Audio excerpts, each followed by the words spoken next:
Good afternoon, ladies and gentlemen. A very warm welcome to you back on Business Today Television. We are in top form as far as Dalal Street is concerned. Nifty at 25,635.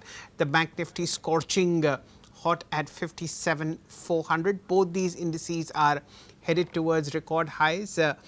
We are also on the first day of July in terms of the FNO expiry. Last 4 months have been fantastic for traders and equity investors despite all the problems that we faced on domestic issues between India and Pakistan, global issues between Iran, Iraq, Iran, Israel and the US, and of course Mr. Donald Trump.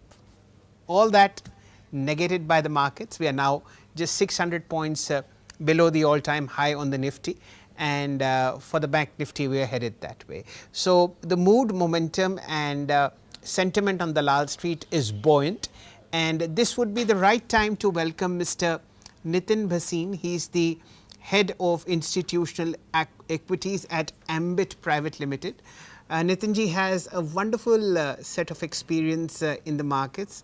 For the last 15 years he has been with Ambit. Before that he's worked with Kotak Institutional Equities as also MK Stocks and Shares. Good afternoon to you, Nitin, and a very warm welcome. Paint for us a picture of sentiment on Dalal Street. What are you observing ahead of first quarter results and after a lot of calm has descended on crude oil as well as on international and local borders? You know, as a follower of the Indian financial market, especially stock markets and corporates and earnings, there's never been less interesting times. Perhaps always interesting times. I think 2 or 3 things that I am picking up in the marketplace presently. One of those being that the mood on the ground amongst the corporates, especially the mid caps and the small caps, could be changing. Is it the liquidity window of IPO opening up, or whether it is a genuine spending by the government, or it is the corporates continuing to invest, or the interest rates coming down? Then multiple factors. Perhaps it's very difficult to say one factor could be leading to it. But in my usual corporate sojourns across the country in the last 2 or 3 weeks, I may have met about a couple of dozen to 3 dozen companies, and the mood is changing. And I did check with a few corporates providing, industrial manufacturing services as for capex, etc. And what we notice is definitely where December looked to be bleak or gloomy, from there it's looking much better right now. So could that be one of the sentiments shift at the ground, which perhaps increases capex, increases earnings estimates for the mid cap and the small cap companies, which did post a good set of numbers in the March quarter. So could that happen in the September quarter and December quarter, aided by the interest rate cuts, etc., by the government? So that's, I think, one of the things that one should be looking at. Why is it relevant, by the way, Mr. Patnagar, is because of, I think, as we step into the year, this is one of the most strange 1 year forward estimates, or the lowest 1 year forward estimates years that India has stepped into. Nifty 50 earnings estimates not expected more than about 10% or 11%. We've never seen that in the last 15, 16 years. Every year we start the year with closer to about 17, 18%. But that's a separate story that it goes through downgrades. Could the sentiment reversal, what I was talking about earlier, indicate that we're starting at low estimates with a high likelihood of upgrades? Because most of these estimates could have been made in the times of, let's say, March or April or February. Tariffs were looming large on your head. War globally was looming large on your head, etc. So perhaps that could be one of the signals. And that's, I would say, at the same point in time, last 1 year, banks performed really well. Banks held up the earnings for India, as with the rate cuts by the government, and Indian economy is still not roaring. It is recovering, perhaps. So right, Mr. Bhasin, I understand that local macro is also looking good. Let's drill it down to sectors and stocks specifically. What are you telling your institutional clients in terms of where maximum alpha can be generated on their portfolios, and your stock picks? Any downgrades or upgrades that you've done in the last maybe week or so, given the trajectory of the markets? Sure. For in the last couple of weeks, one of the key changes that we have recommended to our investors, institutional clients, is uh, banks versus IT. Till about a couple of months back or a month back, our view on was that banks, private sector banks, especially including the largest PSU banks, should be preferred as a category in terms of stock sector allocation. However, we think that now it's the IT that one should be actually overweight on and perhaps underweight on the banking sector. Why so? Perhaps we believe that the margin pressure, credit growth, very early teens or perhaps 12, 13% or nothing more than that, you could see earnings downgrades in banks. And hence the reason that the banks. On the other hand, the IT sector, perhaps the estimates have already been revised much lower. We are witnessing S&P 500 revenue growth starting to recover, though the economy is weak in the US, but still we think the chances of earning estimate downgrades are lesser. So hence an IT versus banks, that's number one. Number two is we continue to maintain that healthcare slash pharmaceuticals, within that especially hospital sector, should be overweight for most of the investors. Fairly large industry, strong pricing power, demand for healthcare remains very strong. Valuations can look punchy, but there is no reason for the pricing pressure to emerge on those companies. So I would say that would be the second sector. What one of the calls that we have to revisit, and perhaps we are revisiting, is our call on small cap and mid caps. As I mentioned to you earlier on, where we were of the view that the small caps and the mid caps could underperform and large caps could so. I would say it's the right time in the next month or two that the large caps and the mid caps, mid caps and small caps may not correct as sharply because they could actually see some earnings support either from the change in the sentiments or input costs. Okay. Let's now drill this towards smalls and mids. We are just 600 points off, about 2-3% off as far as the small Nifty is concerned towards a record high. Although there is some distance to be travelled as far as small caps are concerned, as also mid caps. In your model portfolio, Nitinji, how many are large caps in terms of numbers, and are there any sector overweights that you've preferred?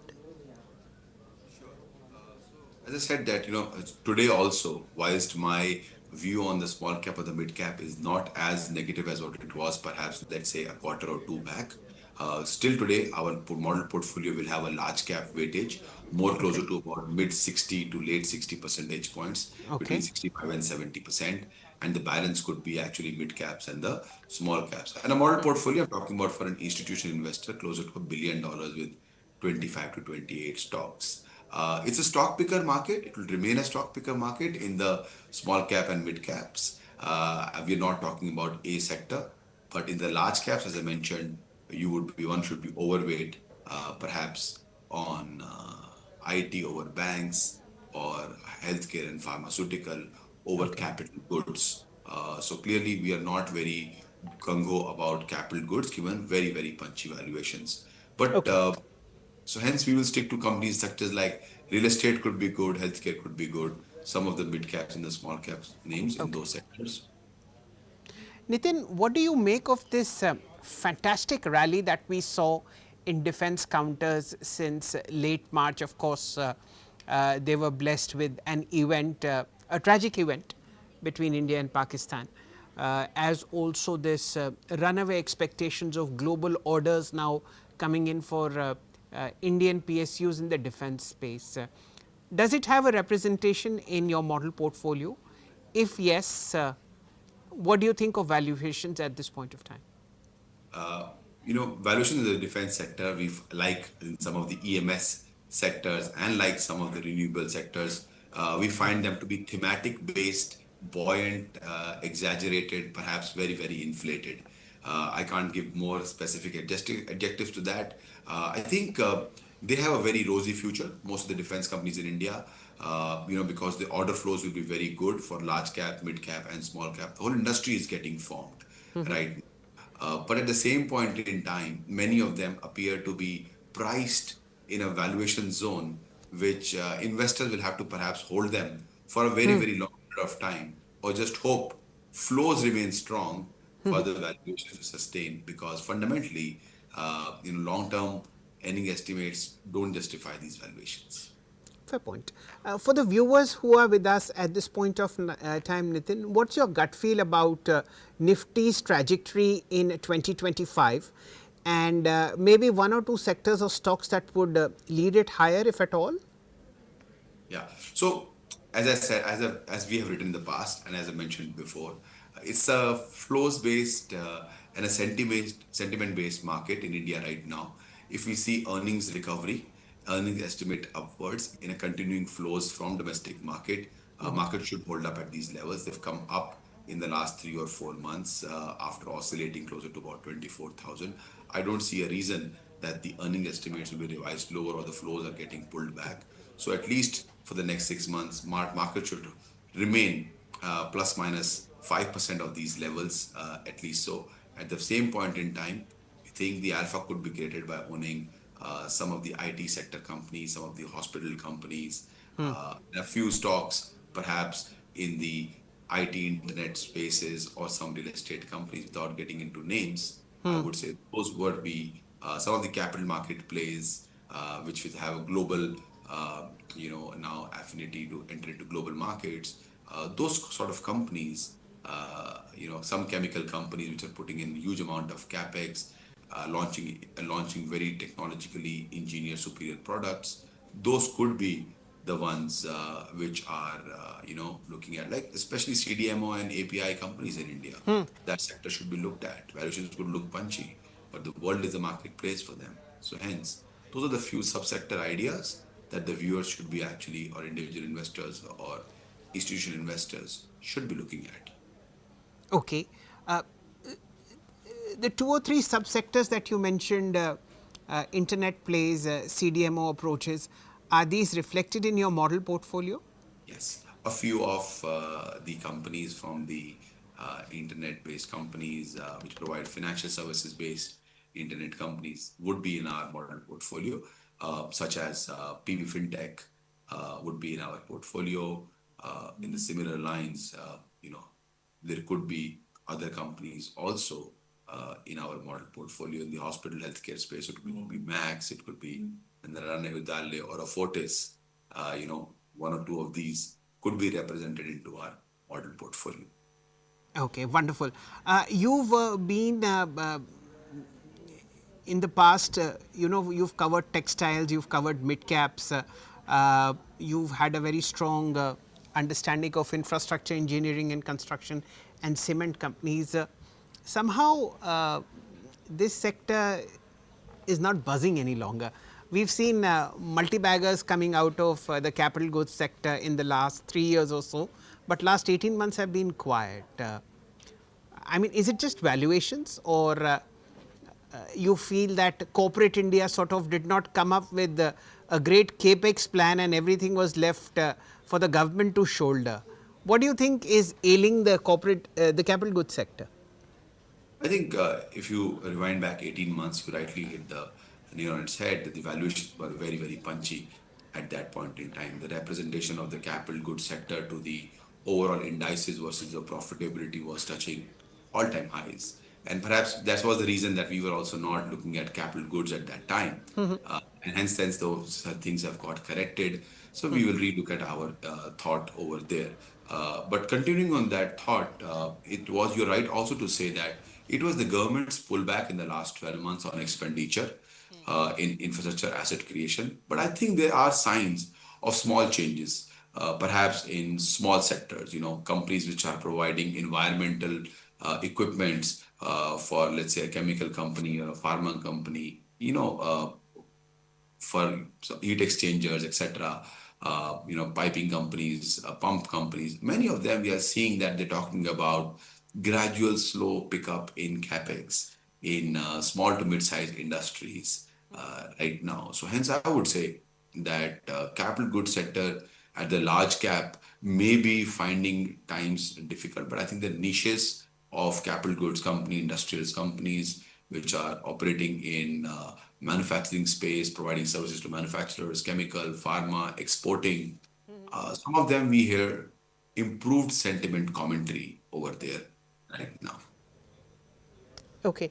Uh, there's absolutely nothing you like in mids and smalls? So I missed that question, please. I'm saying there's absolutely nothing that catches your fancy in the mid cap and the small cap sectors? In the there are many names actually. There are many names uh, on that we like right now. As I said, in the CDMO space, there could be a few names without getting into specific names because how we would want to guide the investors Okay. is not to give names out, but Fair point. Apart from IT, which is, truly in pain, and this is juxtaposed against a record high on the NASDAQ, are there some sectors where you feel that alpha is there for the taking? yeah, I think market is no more inexpensive price. Market is sectors are not anymore completely disregarded, especially the large ones right now. So you could say perhaps as we have maintained for the last 1 year, it's not going to be a sectoral market. It's a very fast rotating market in sectors, number one, and a stock picker market right now. So whether it is chemicals, which is seeing itself come after a while for the last 5 or 6 months. Could that be because chemicals slash CDMO slash API could be one of those sectors in the times to come? Could it be is the enterprise level office infrastructure thematic companies? Could those be the ones which are actually working? Could perhaps tomorrow be consolidation in the logistics sector, and that creates opportunities for one or two names over there? I think we are seeing some specific micro shifts in industry landscapes. Those give us confidence on certain ideas in the mid cap, small cap companies, but we're not saying one sector, all mid cap, all small caps should be looked at. Okay. In your opening comments, you mentioned that you are now circumspect about the banking sector given the trajectory of earnings that's expected. Within the NBFC space, are you equally, how should I say, vary? The reason why I ask is that there is a record high on two mid-cap NBFCs, which is AB Capital and L&T Finance. Bajaj Finance has had a split and a bonus, makes it more affordable. The big daddy of them all is listing on 3rd of July, which is HDB Financials. How do you feel, how do you relate to this buoyancy in NBFCs? I think we could be a split house on this because we cover closer to about a dozen and a half or so NBFCs, and we could be buyers on 50% of them and could be buyers ourselves on the other 50%. We like companies such as well-run companies such as Five Star, we like SBFC, we like Canara Housing Finance. I think the more difficult ones could be perhaps the companies in the affordable housing finance. I would actually say it was a little tough time for them should continue. At the same point in time, cost of funding is actually coming down for most of the NBFCs. And if you have a good collection efficiency companies such as an SBFC or a Five Star, those companies could actually do well in the next 1 year or so. So hence again, NBFC is about risk management and collection management companies. And if they're going to go through some correction in the cost of funding, some of those good quality companies should be looked at. Chola and Bajaj are very good companies, but valuations of those companies are always very, very punchy. So hence, as we say that, we like companies that are reasonably valued. We found Five Stars, SBFCs, Canara, Housing Finance, these things to be relatively better priced for the investors at these levels. Okay, now I'm going to throw a googly at you. I'm already telling you in advance. How do you think about HDB Financials pricing? So not a googly, but I would say everybody who's coming to the market right now is trying to price their offerings at a valuation. IPOs are generally a market in which they want to have right fair valuation for their business. Investors always want it cheap.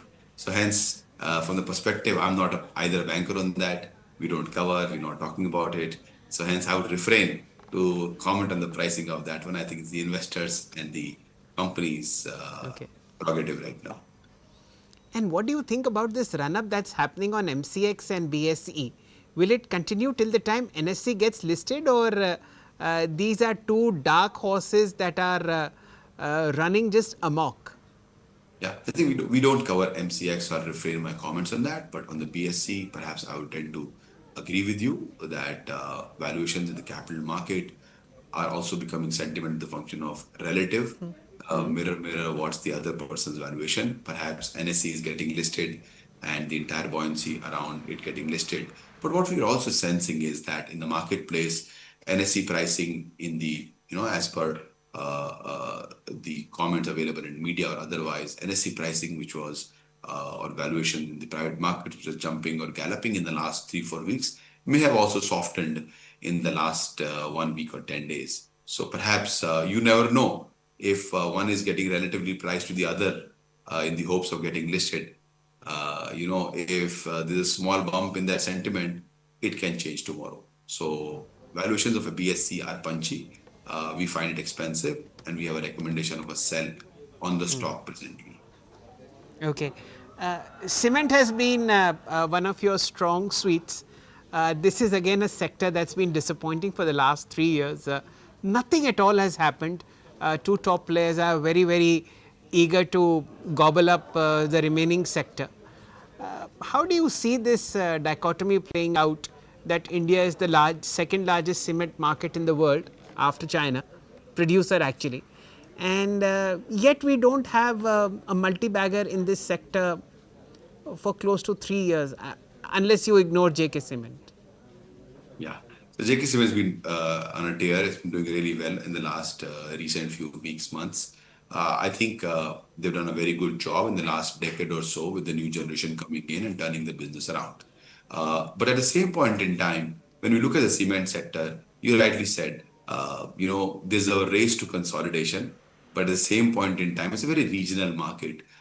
Regional leaders, they don't want to give up their turf. And perhaps because of that, they all want to protect their market share. It's a very, very competitive market in India right now. So hence, because of which you see very frequent bouts of price hikes and very frequent bouts of price cuts followed by that also. So rather than giving them a consistent pricing power, I think what we are noticing is in an over-competitive market with least amount of pricing power and the leaders hell-bent upon increasing their market share rather than actually expanding the profit universe of the industry is leading to this sort of a stock price returns, I would say.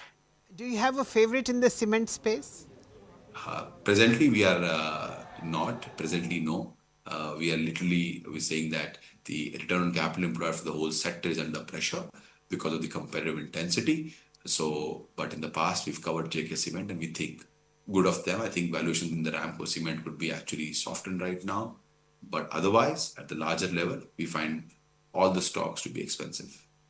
And the initial comments where you mentioned that there could be a strategic shift towards IT from banks, where would you bet your horses on? Large cap IT or, mid caps have always been favorites. They've never had a problem. Look at Persistent and Coforge, they've created a lot of value. But the pain point is Infosys and TCS.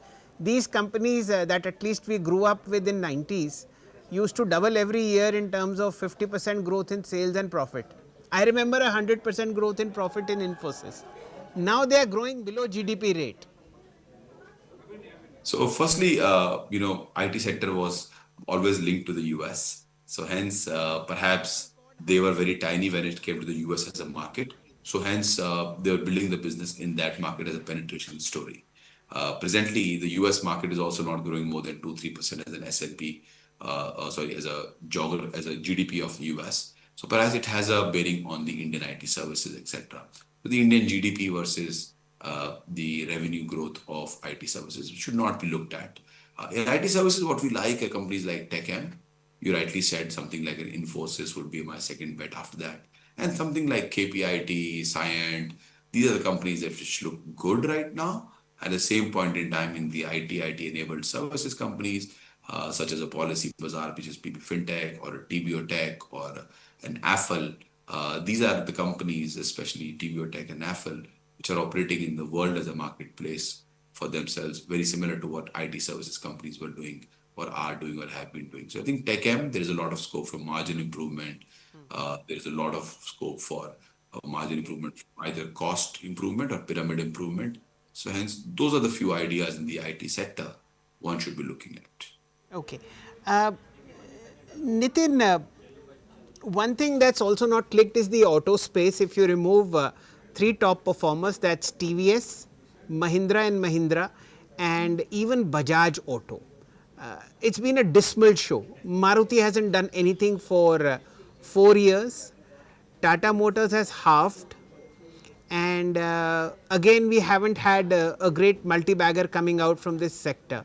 Is it just China that's the overhang, or how is your researcher mind grappling with this lack of interest in auto?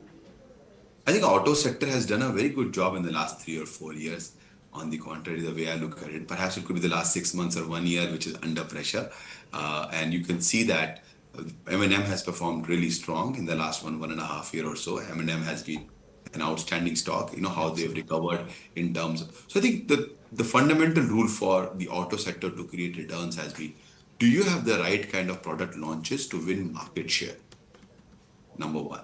Number two, do you have a pricing power on those new launches because in the end, you're actually trying to stand out in the marketplace. So I would say, look at 2 or 3 names in the two-wheeler space, or sorry, four-wheeler space. Mahindra and Mahindra did a very good job up to a point in time. They continue to hold well because of tractors, SUVs. Tata Motors did a good job, when they came to market share gains in India, they were able to reduce their debt. So up to a point in time, Tata Motors also did very well. Perhaps it's come off materially, 40-50% in the last few months back from there, but a good run in the good part of that year. I think we're all missing out a small cap company in this space called Force Motors from Pune, which came from behind and actually surprised everybody. Look at the product launches that they were able to put out in the marketplace. So I think now we hear very similar echoes from companies such as Hyundai, which are talking about that we take India very seriously. We want to launch about 25 or 26 launches, 25 over the next 4 to 5 years. They've launched a Creta EV, and you can see that, they're talking about market share winning back from the model launches. I think that's the right way for these companies, because in the past, whether it was Maruti or whether it was Hyundai or the others, the customer wants new products. And you can see how the EV space in the world is changing, the landscape. Every 2 or 3 years, the platform changes, how the designs and the new products Chinese are putting out. Even the Europeans and the Americans are struggling to compete with them. I think there is a story of China, but there is also a story of the relevant products to be put out in the marketplace, because the customer in India is becoming aspirational and wants to buy a good quality premium product rather than just being sold an expensive, bigger car. So hence, companies will have to go back to the drawing boards for launches, etc. Hyundai, amongst the larger OEMs, is talking about it. Yeah. Tata Motors is working, and M&M has done so in the past. Okay. So long-term bets would be Hyundai and even Force Motors after a 15x rally. So we don't cover Force Motors. I was just trying to tell you that in the auto sector, there are 2 or 3 names which have stood out despite the sector maybe actually going sideways in the near past, and it's based on the product launches. We don't cover Force Motors. We have no recommendation on Force Motors. Okay. Is Tata Motors at a 50% cut to its market cap worthwhile? Yes, one should be looking at Tata Motors and Mahindra and Hyundai. Those are the 3 OEMs one should be looking at. And if these 3 OEMs are doing well, what would be their auto ancillaries that make sense? I think endurance is an idea that we like. Of all the 7 or 8 companies that we cover, endurance could be one of the ideas one should be looking at. Endurance Technologies, the Sorry? auto ancillary player. Yes. Okay. That's a very, very interesting thought to discover in terms of auto ancs. Okay. It's already up 2x in 5 years, so that's very decent value creation.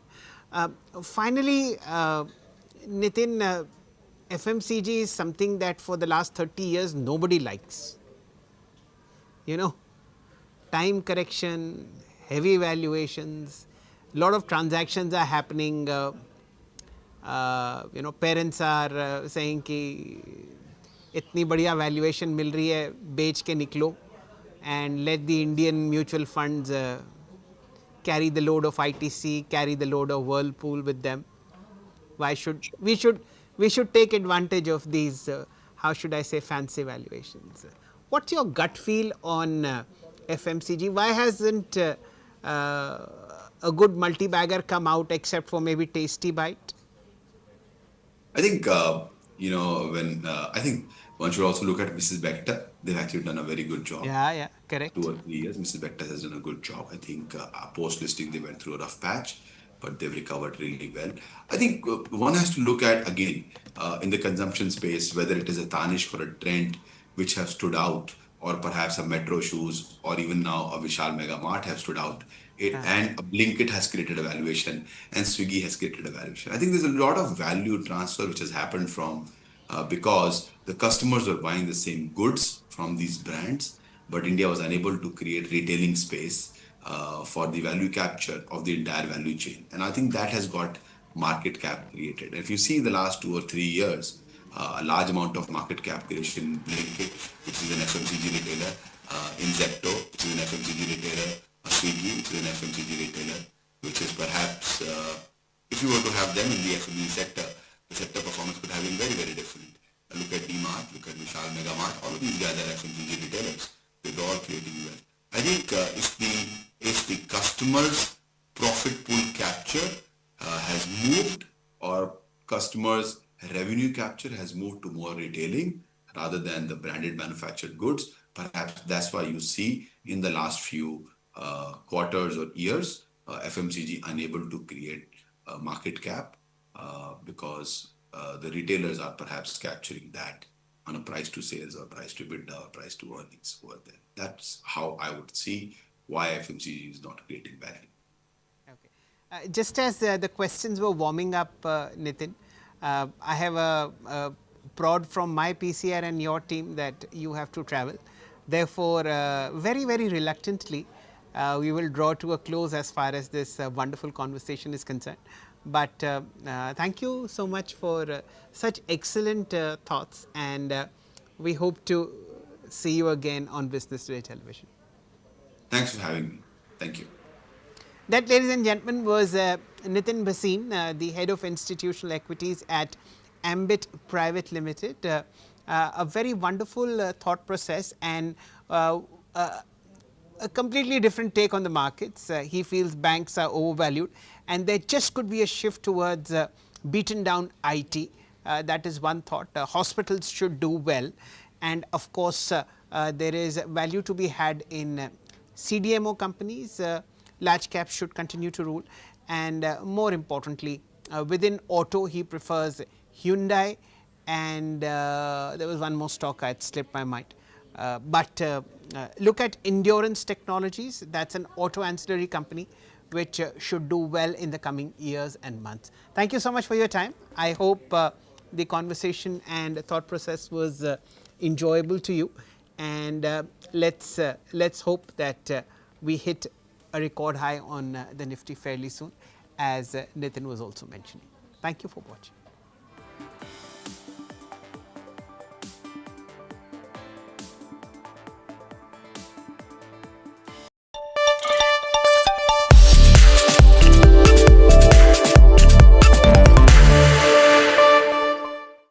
Well, India is at the cusp of a revolution when it comes to technology and, of course, implementation.